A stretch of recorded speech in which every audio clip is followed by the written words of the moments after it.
Good morning everyone.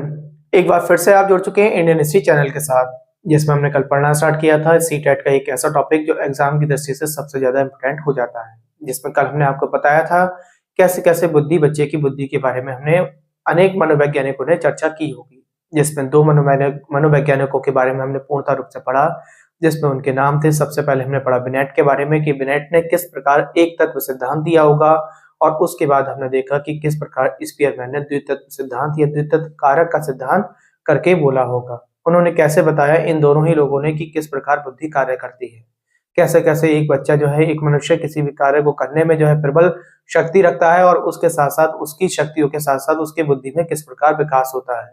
ये सारी बातें हमने कल के वीडियो में देखी। आज की अगर बात करी जाए तो आज फिर से हम बुद्धि के ऊपर ही एक बार फिर से जो है पुनः जांच करेंगे बुद्धि के, और उसके बाद देखेंगे कि अन्य मनोवैज्ञानिक जिन्हें हमें भी पढ़ने बाकी रह गए उन्होंने किस प्रकार बुद्धि के बारे में बताया होगा। जिसमें सबसे ज्यादा इंपोर्टेंट हो जाते हैं दो तरीके के जो है मनोवैज्ञानिक, जिसमें हम बोलते हैं थर्स्टन, और थर्स्टन के साथ साथ थॉर्नडाइक। आज दोनों के बारे में ही चर्चा की जाएगी। इस वीडियो को बहुत ध्यान से समझेंगे आप। सबसे पहले हम बात करेंगे थर्स्टन का समूह तत्व सिद्धांत, कि कैसे कैसे थर्स्टन ने जो है समूह तत्व सिद्धांत बताए होंगे, और इस सिद्धांतों में उसने कितने कारक लिए होंगे, और इन कारकों में क्या क्या खास बात रही होगी, किस प्रकार हमें एग्जाम की दृष्टि से पहचानना होगा कि क्या है ये थर्स्टन का समूह तत्व सिद्धांत। बात करेंगे। सबसे पहले हमने बात करी, हमने कल के टॉपिक में देखा बुद्धि के बारे में। कल हमने पढ़ा बुद्धि क्या थी और कौन बुद्धिमान कहलाता है, ये सारी बातें हमने कल के लेक्चर में पढ़ी थी।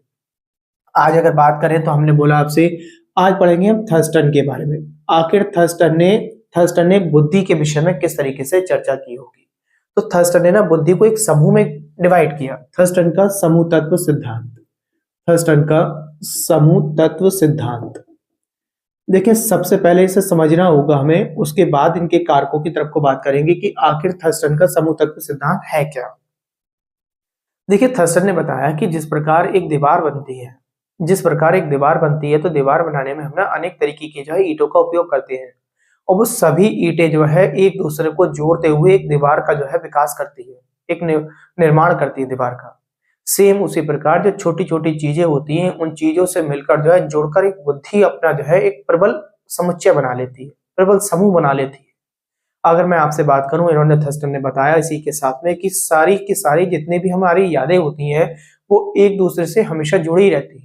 जैसे कि अगर बात की जाए कि इसमें कुछ ना कुछ कॉमन रहता है। कॉमन रहने का फॉर एग्जांपल मैंने आपसे कहा कि जैसे कि ये मैंने कहा धागा है, इस धागे में आपने मोती पिरोना स्टार्ट कर दी है, तो इनमें सब में कॉमन क्या है, ये धागा कॉमन है। और ये मोती जो है, जो आपको जब मोती दिखाई दे रहे हैं, वो सब एक दूसरे से जुड़े हुए मोती हो जाएंगे, क्योंकि इस धागे के साथ मिले हुए हैं। तो आपको समझ में आ गया कि कुछ ना कुछ कॉमन जरूर रहेगा बुद्धि में। तो सबसे पहले इन्होंने इसी तरीके से बुद्धि के 6 कारक बताए कि बुद्धि के कितने कारक हैं, 6 बताए, और बाद में इन्होंने इन 6 कारकों में एक कारक की और वृद्धि कर दी, तो 7 कारक है। तो आपसे अगर पूछ ले इस बात में कि थर्स्टन ने जो है कितने कारक बताए थे, सर्वप्रथम कितने कारक बताए, तो 6, और उसके बाद बताए तो आप कह देंगे 7। जैसे कि देखिए, एक दूसरे से जुड़े रहने का अर्थ कैसा है। मैं अगर आपसे कहूं, फॉर एग्जाम्पल मैंने कहा आपसे पहले पॉइंट में, मैंने आपको बोला 2 into 3, तो 2 तिया कितने होते हैं, 6 होते हैं। 2 3 या 6 होता है। अब ये क्या है, ये भी तो इस तरीके से जुड़ा हुआ है, 2 + 2 + 2, इन तीनों को जोड़ लिया तब भी तो 6 ही आया। तो यही कॉमन बात थी कि 2 को अगर 3 टाइम्स लिख दिया जाए और ऐड कर दिया जाए तो 6 आ जाएगा। इसी चीज को हमने कहा कि अगर हम देखो 6 को डिवाइड कर दें, हम 2 से डिवाइड कर दें तो 3 आ जाएगा, और 6 को अगर 3 से डिवाइड कर दें तो 2 आ जाएगा। ये एक दूसरे में कॉमन हो गया, नहीं हो गया। किसी बच्चे से कहा गया फॉर एग्जाम्पल कि आपने कहा 37 में 13 प्लस करिए, तो 37 में उसने 13 प्लस करे तो कितना आ गया, 50 आ गया। अभी वो ऐसे कर देता, 37 से मैंने कह दिया 13 को लेस करने को बोल दिया गया था, तो क्या होता, 7 में से 3 गया 4, 3 में से 1 गया तो 24 आ जाता। अब बच्चे से कहें उत्तर की जांच करो, तो उत्तर की जांच कैसे करेगा, 24 में वो 13 प्लस को कर ले, 24 + 13 अगर प्लस कर दिया तो लौट कर देखो 37 आ गया, ये उत्तर की जांच हो गई। सेम ऐसी मैं कहूं 50 में से 13 लेस कर दे, 50 में से 13 लेस कर दिया उसने, तो कितना बचा, 37 बचा। तो इस प्रकार एक दूसरे से ये जुड़े हुए हैं किसी ना किसी तरीके से। तो इसमें आपसे पूछे कोई भी बात तो आप बता देंगे। हमारे सर ने हमें थर्स्टन के समूह तत्व के सिद्धांत में बताया था। इन्होंने बताया था सर ने कि सारी यादें जो होती हैं, सारी यादों से जुड़कर जो एक बुद्धि बनती है, ये थर्स्टन ने बताया होगा। और इसी प्रकार सर ने कहा कि जितने भी तत्व होते हैं, सभी तत्वों का कहीं ना कहीं कुछ ना कुछ कॉमन जरूर रहेगा, और कॉमन रहने की वजह से थर्स्टन ने इसे 6 भागों में डिवाइड किया होगा और 6 को जो है बाद में उन्होंने 7 भागों में डिवाइड कर दिया, जिसमें सातों के सातों कारक पढ़ेंगे हम। सबसे पहला अगर कारक की बात करें तो 7 कारक बोल रहे हैं हम आपसे, तो पहले कारक को आप याद रखेंगे, ये है शाब्दिक योग्यता। देखिए सबसे इंपोर्टेंट हो जाता है शाब्दिक योग्यता। उसका क्या अर्थ है अगर इसकी बात करें हम वर्ड्स के बारे में, तो शाब्दिक योग्यता में आप ये बताएंगे कि इसका अर्थ यह है कि जिसकी शब्दों पे अच्छी पकड़ होगी, जिसकी शब्दों पे ज्यादा से ज्यादा अच्छी से अच्छी पकड़ होगी, वो उतने ही अच्छे प्रकार से अपनी बुद्धि को दिखा पा रहा होगा। मैंने कहा बहुत सारे हमारे कवि वगैरह होते हैं, उनके शब्दों पे इतनी पकड़ होती है कि वो उसे ना सही समय पे कौन सा सही शब्द बोलना है, ये भी हमारा एक बुद्धि का ही कारक है। तो शाब्दिक योग्यता में अगर आपसे पूछे तो आप तुरंत बता देंगे कि सही समय पर कौन सा सही शब्द रहेगा, उस शब्द की आपको उच्चारण करना ही वो क्या होगा, आपका शाब्दिक योग्यता होगी कि आप योग्य हैं, आप बुद्धिमान हैं, आपको पता है कौन से जो है समय पर कौन सा शब्द बोलना होगा, खुशी के समय में कौन सा शब्द बोलने होंगे आपको, और दुख के समय में आपको किस प्रकार सांत्वना वाले शब्दों का उपयोग करना होगा। तो शाब्दिक योग्यता आपको मालूम पड़ गया होगा। इसके बाद शाब्दिक योग्यता से ही जुड़ा हुआ है, देखिए एक दूसरे से जुड़ा हुआ आ गया, दूसरा हो गया शब्द प्रभा। देखिए शब्दों का प्रभा, शब्दों की फ्लुएंसी वह इंसान कर पाएगा जिसकी शाब्दिक योग्यता बहुत अच्छी होगी, जिसे शब्दों का ज्ञान होगा, वही तो शब्दों को बोल पाएगा। अब फॉर एग्जाम्पल आप लोगों को शाब्दिक योग्यता थी, तभी तो मैं जैसे जैसे बोलता जा रहा हूं वैसे वैसे आपके समझ में आता जा रहा है। मैंने आपसे कहा जैसे कि अब मुझे शब्दों का सही प्रकार ज्ञान था, तभी तो मैं शब्दों की फ्लुएंसी बनाए हुए हूं, मैं आपके साथ में शब्दों को जोड़े हुए हूं।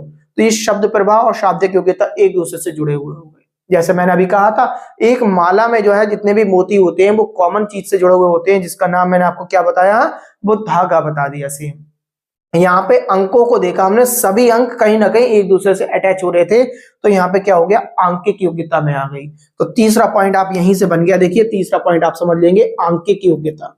आंकिक योग्यता भी होनी बहुत जरूरी है, ठीक है। अक्षरों का जिस प्रकार हमें शब्दों का ज्ञान होता है, शाब्दिक ज्ञान होता है, वैसे ही हमें जो है इन वर्ड्स का भी ज्ञान होना बहुत जरूरी है। जैसे कि मैंने कहा सभी लोगों की अगर आंकिक योग्यता भी बराबर नहीं होती है, सभी लोगों का गणित सब्जेक्ट बिल्कुल फेवरेट नहीं हो सकता। कुछ बच्चे ऐसे हो सकते हैं उनसे कह दिया जाए 2 और 5 को ऐड करेंगे तो वो एकदम फिंगर्स का यूज करना स्टार्ट कर देंगे, है ना। और कुछ से कहा जाए तो 2 और 5 7 होते हैं, 5 और 2 कितने होते हैं, 7 होते हैं। किसी से कहा 37 और 13 कितने होते हैं, 37 और 13 कितने होते हैं, तुरंत बता देगा 50 होते हैं। किसी से कहा कि 57 या कितने हो जाएंगे, तो तुरंत 57 या 50 का टेबल याद नहीं था, बट 57 या 35 जीरो और लगा दिया, 350 हो गया। तो इस तरीके से क्या होगा, एक आंकिक योग्यता होना भी बच्चे के अंदर बहुत जरूरी है। तो 3 तरीके के वर्ड्स को आपको समझ में आ गए होंगे। चौथे की बात करेंगे। देखिए चौथा एकदम इससे जुड़ गया। अब चौथे की अगर हम बात करें, जैसे तीसरा हमने आंकिक योग्यता बताया, तो चौथे में आप देखिए बिल्कुल जुड़ जाता है, मैंने कहा तार्किक योग्यता। हमने खूब देखा है जिस बच्चे की जो है अगर गणित बहुत अच्छी होगी, मैथ में अच्छी पकड़ होगी, उसकी रीजनिंग भी लगभग 90% उन बच्चों की अच्छी ही होगी। उसकी रीजनिंग में भी बहुत तेजी से माइंड चलता होगा, चीजों को शब्दों को पहचानने में बहुत ज्यादा ध्यान देता होगा। तो वो क्या कर सकता होगा, उसका अमूर्त चिंतन बहुत अच्छा होगा। और अमूर्त के बारे में हमने कल आपको बहुत अच्छे से डिटेल में कल के लेक्चर में समझाया। जिन्हें नहीं पता हो वो कल का लेक्चर एक बार देखकर अमूर्त वर्ड को आप वहां पे जाके क्लियर कर सकते हैं। और इनके साथ साथ इनसे पहले थर्स्टन से पहले जो स्पीयरमैन वगैरह ब्रेड के बारे में और के बारे में कैट के बारे में जो बताया वो भी आप कल के लेक्चर में देख सकते हैं। तो देखिए आंकिक योग्यता और तार्किक योग्यता एक दूसरे से जुड़ गए, ये बात हो गई। आगे नहीं आ गई वही बात जो थर्स्टन जो प्रूव करने चाह रहे थे, उन्होंने अपनी जो है बातों को प्रूव करना स्टार्ट करा। इसके बाद 5वें पॉइंट की अगर बात करें तो हो जाती है आपकी दैशिक योग्यता। दैशिक योग्यता क्या है, इसे थोड़ा सा ना एक एग्जाम्पल के जरिए से या जो है आप ध्यान से समझ लेंगे दैशिक योग्यता के बारे में। जैसे कि और शब्दों ने हमें जो है सही तरीके से बताना स्टार्ट करा, वैसा ना और बाकी ना ये दैशिक योग्यता नहीं बता पाती। देखिए दैशिक योग्यता का मतलब है ज्योग्राफिकल, अगर समझे हम जैसे कि ज्योमेट्रिकल में। अब ज्योमेट्रिकल में क्या है, ज्योमेट्रिकल में आपको ऐसा समझना है कि सर ने बताया एक तरीके से वस्तु परीक्षण योग्यता होती है, चीजों को देखते ही भांप लेना। जैसे कि एक इंजीनियर है, इंजीनियर चीजों को देखते ही भांप लेगा यहाँ पे कितनी की आवश्यकता बनेगी, कितना एंगल जा रहा होगा, ये बिल्डिंग सही बन रही है गलत बन रही है, क्या करना है क्या नहीं करना है। तो लोगों को ना जो इस मतलब इस शाखा से जुड़ा हुआ होगा वो तेजी से इस चीजों को पहचान लेगा। तो आप ध्यान रखेंगे दैशिक योग्यता का मतलब सर ने एक तरीके से इंजीनियर का एग्जाम्पल दिया था। इंजीनियर ने बताया था कि वो जो है ज्योमेट्रिकल योजनाएं होती हैं, ये योग्यताएं होती हैं, बच्चा ज्योमेट्री की आकृति देखते ही पहचान जाएगा एकदम। जैसे कि आपसे सीटेट के एग्जाम में जब आप मैथ कर रहे होंगे तो आपसे पूछ सकता है कि फॉर एग्जाम्पल एक घनाभ में कितने समतल होते हैं, तो घनाभ के बारे में जिसे नॉलेज होगी, जो योग्यता रखता होगा घनाभ की पहचानने की, वही तो बता देगा कि कितने शीर्ष है, कितने जो है इसकी कोण है, कितने जो है मैंने कहा आपसे किनारे होंगे, कितने समतल होंगे, ये सही बात है वही बता पाएगा। ये बात भी आपको क्लियर हो गई होगी। देखिए कुछ लोगों में एक बहुत खास बात पाई जाती है, उनके अंदर छठा पॉइंट अगर हम बात करें तो स्मृति योजना बहुत पाई जाती है, स्मृति की योग्यता। ठीक है, चीजों को याद बहुत तेजी से कर लेते हैं और बहुत लंबे समय तक याद रहती हैं। कभी कभी हमने देखा होगा दादी वगैरह जो होती हैं, दादा वगैरह जो होते हैं, वो ऐसी ऐसी पुरानी बातें करके ले आते हैं, आप कहते हो नहीं ऐसा तो मुझे ध्यान नहीं है, बेटा हमें ध्यान है, लंबे समय तक याद बनाए रखते हैं। तो ये भी योग्यता होती है, क्यों? क्योंकि लंबे समय तक याद वही बन सकती है जो एक दूसरे की कड़ियां जुड़ी हों। जैसे कि हमने इससे पहले आपको एंशिएंट पढ़ाया, एंशिएंट के साथ साथ इस समय हम आपको जो है मॉडर्न पढ़ा रहे हैं साथ में ही इसके पैरेलल। तो उसमें हम देख रहे हैं हम चीजों को एक साथ जोड़ते हुए लेकर आ रहे हैं। बच्चों को पूरा एंशिएंट क्लियर हो गया। क्यों क्लियर हो गया? क्योंकि घटनाएं एक दूसरे से जुड़ती चली आई, कौन सा राजा क्यों आया होगा और किसके कारण आया होगा, ये सारी चीजें हमने पढ़ना स्टार्ट करी। इसके बाद लास्ट अगर हम बात करें 6 योजनाओं के बारे में, योग्यताओं के बारे में हमने बता दी, तो छठे में आपको अगर पूछ ले तो आप बताएंगे परसेप्चुअल एबिलिटी होती है। परसेप्चुअल एबिलिटी का मतलब है प्रत्यक्षणात्मक आपकी योग्यता होगी। ठीक, प्रत्यक्षणात्मक योग्यता ये क्या होती है, ध्यान से समझेंगे। प्रत्यक्षणात्मक योग्यता, देखिए ये योग्यता तब आती है, मैंने कहा जिस चीज को आप प्रत्यक्ष रूप से देख लोगे और देखने के बाद वो धीरे धीरे अपने आप को चीजें ना एक दूसरे से जुड़ती चली जाएंगी, याद आती चली जाएगी। आपसे मैंने कहा कि आप जिस भी शहर में रहते हैं, जहां से भी आप मेरा लेक्चर सुन रहे हैं, और यहाँ से अगर मैं आपसे कहूँ कि 50 किलोमीटर दूर की जो है आपका कोई कहीं जाना है आपको, और खूब जाते हैं आप, डेली जाते हैं, और मैं कहूँ आप ना जितने भी मोड़ आ रहे हैं और इस तरीके से ना आप इस पर ड्रॉ करके दिखा दीजिए मुझे, तो कहीं ना कहीं 50 किलोमीटर तक के दायरे में आप ना छोटा मोटा मिसप्लेस कर जाओगे कहीं ना कहीं।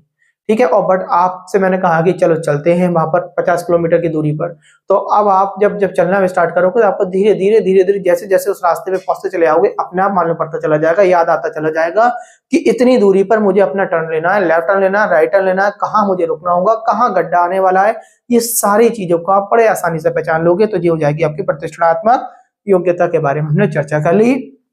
आई थिंक मैं सोचता हूं कि थर्स्टन आपको बहुत ज्यादा, आपको जो जितने इंपोर्टेंट थे इनके सातों के सातों पॉइंट्स आपको याद हो गए होंगे, सातों कारक आपने ध्यान से समझ लिए होंगे। इसके बाद बहुत इंपोर्टेंट के बारे में समझेंगे हम, जो पीछे जितने भी हमने जो है अभी मनोवैज्ञानिकों के बारे में पढ़ा, वो धीरे धीरे उनकी काट करते हुए ये आगे निकलते हुए आए, जिनका नाम था थॉर्नडाइक, आपने पढ़ा होगा।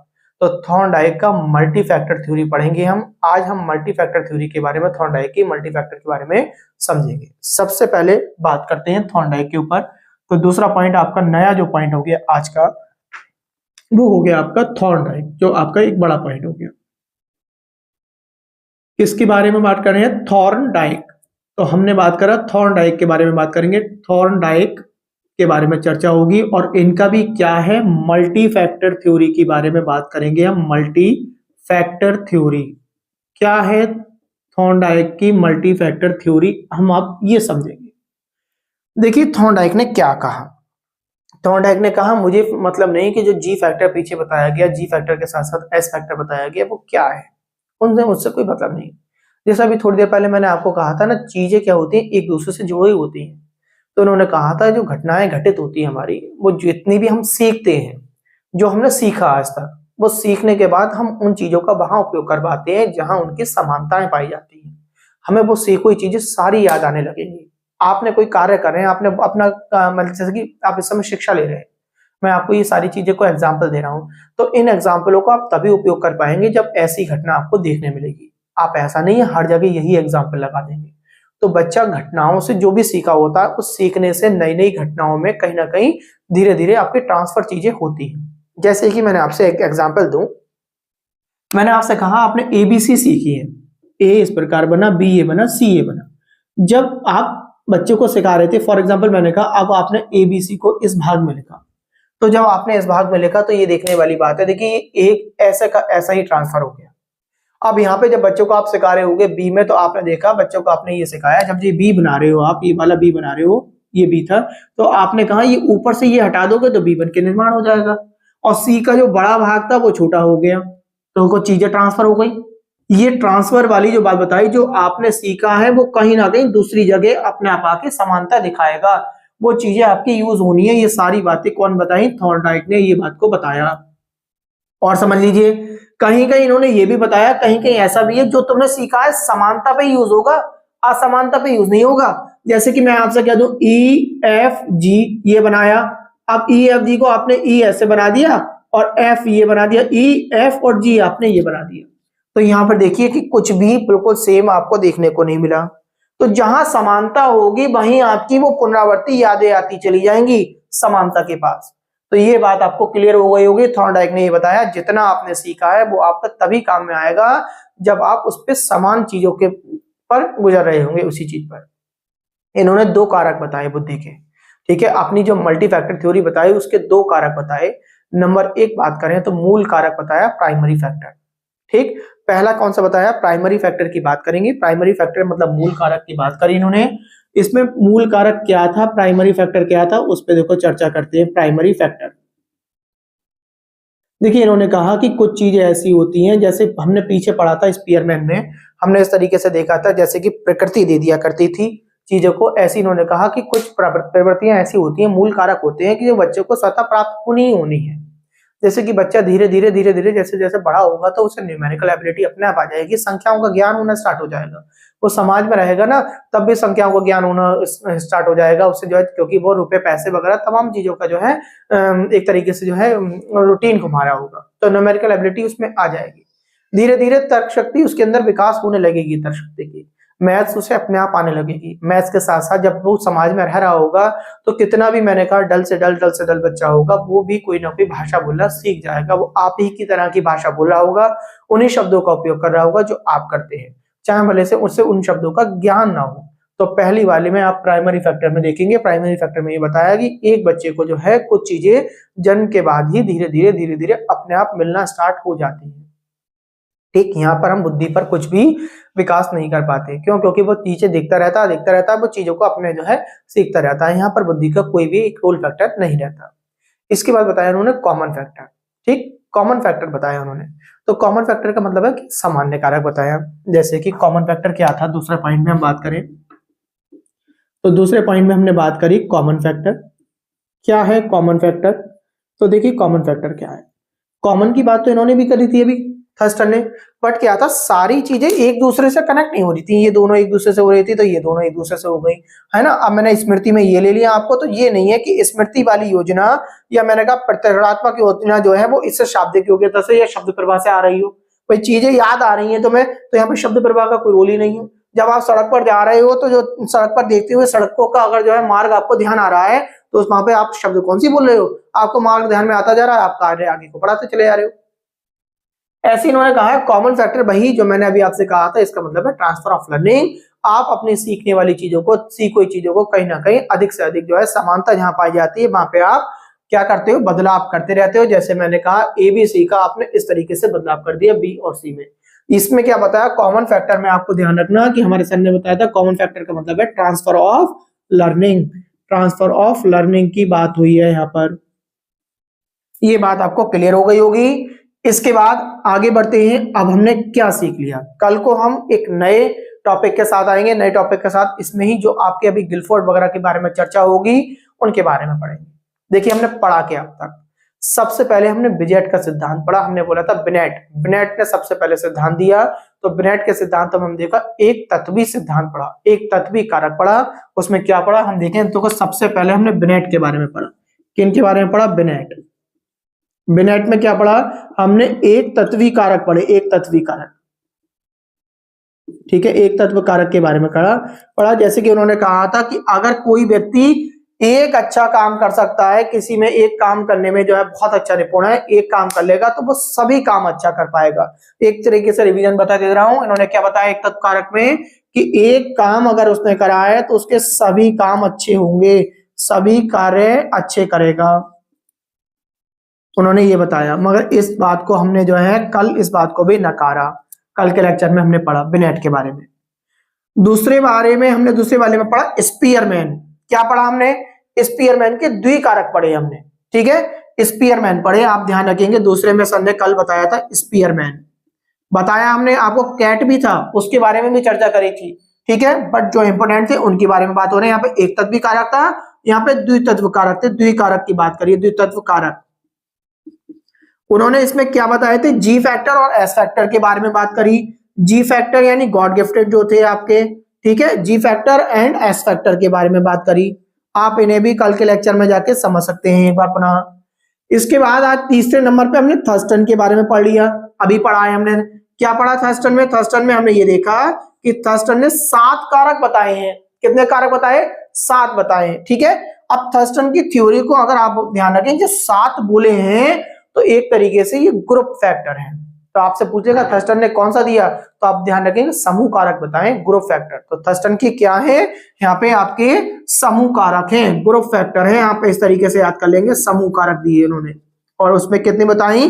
7 तरीके की योग्यताओं के बारे में चर्चा करी, 7 तरीके की योग्यताएं, इस बात पर चर्चा करी। और थर्स्टन के बाद हमने थॉर्नडाइक के बारे में आज पढ़ लिया, और थॉर्नडाइक के बारे में हमने आपको पूरे तरीके से समझा दिया। अब थॉर्नडाइक जब आएगा तो थॉर्नडाइक का कौन सा सिद्धांत बोला जाएगा आपको, ये आपको ध्यान रखना है। अगर थॉर्नडाइक आ जाए और थॉर्नडाइक के सिद्धांतों के बारे में बात करें तो आप बताएंगे मल्टी फैक्टर बताया है इसने। कौन सा बताइए? मल्टी फैक्टर थ्योरी दी है, ठीक है। आप बता देंगे कौन सी बताई? मल्टी फैक्टर थ्योरी है इसकी, थॉर्नडाइक की। और मल्टी फैक्टर थ्योरी में इन्होंने कितनी तरीके की चीजों को रखा? इसके 2 कारक बताए, जिसमें प्राइमरी फैक्टर बोला, एक तो प्राइमरी फैक्टर बोला इन्होंने, और प्राइमरी के साथ साथ कौन सा फैक्टर बोला? कॉमन फैक्टर बोला।